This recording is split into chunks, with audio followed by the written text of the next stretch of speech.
GRI is overall drawing attention to sustainability issues, the impact on the environment, but also the impact on society and the impact of the economy.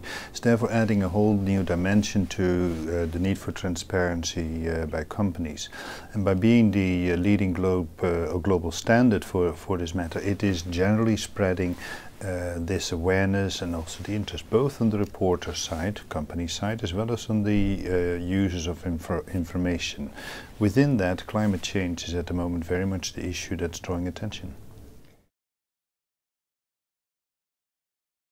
Climate change is at the moment focusing very much everybody's attention, but it is clearly a key sustainability issue. The Global Reporting Initiative is a collaboration, a worldwide collaboration with inputs from business, from civil society organizations, academia, labor unions and the like. And they have identified climate change as one of the key sustainability issues. So it is also core to the guidelines that the GRI is issuing for sustainability reporting.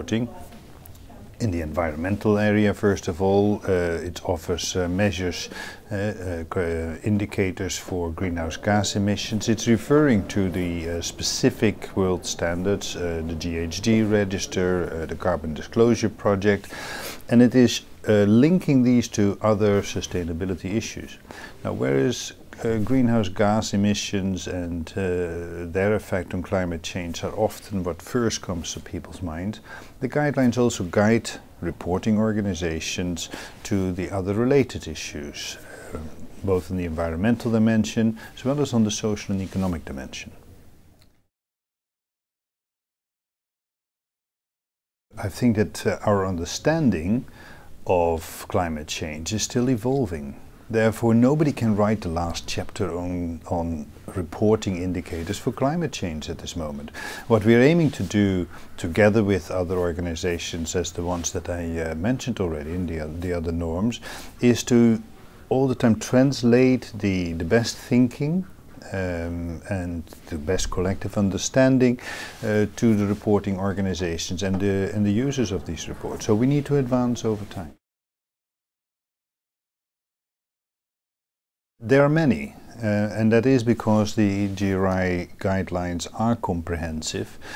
So they indicate the major factors on the environmental side. I mentioned the greenhouse gas emissions, but they're also about water use, and they're also about other dimensions and the effects on biodiversity, etc.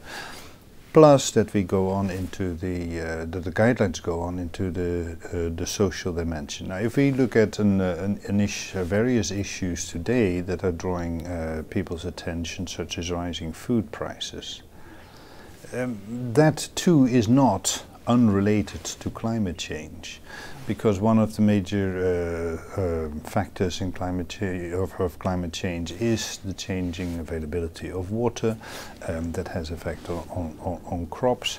Now, you have, when it combines with factors such as increasing energy prices, new technologies such as biofuels being tested, then you can see that the knock-on effect on the social side are considerable. Therefore, there would be almost no climate issue that doesn't also have a social dimension and that doesn't have an economic dimension as well. And that is why these different dimensions are also spelled out in the GRI guidelines. I think here's the risk.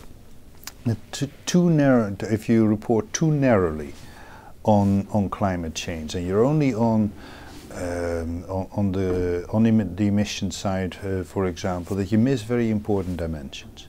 Therefore, a lot of the readers of your report would be lacking information, would not find their questions answered. But also as a reporting entity, you're missing an opportunity yourself, because in the experience of the GRI, reporting is also very much a learning exercise. It's what you measure is what you start to manage. And what you measure, it's something starts to dawn on you when you see the data overall. So therefore, don't only look at environmental data, look at what are the impacts socially and what are the impacts on the economic side, and there's a fair chance that you have a good radar screen of what are the issues that you need to manage as a company, both in terms of opportunities as well as in terms of risks.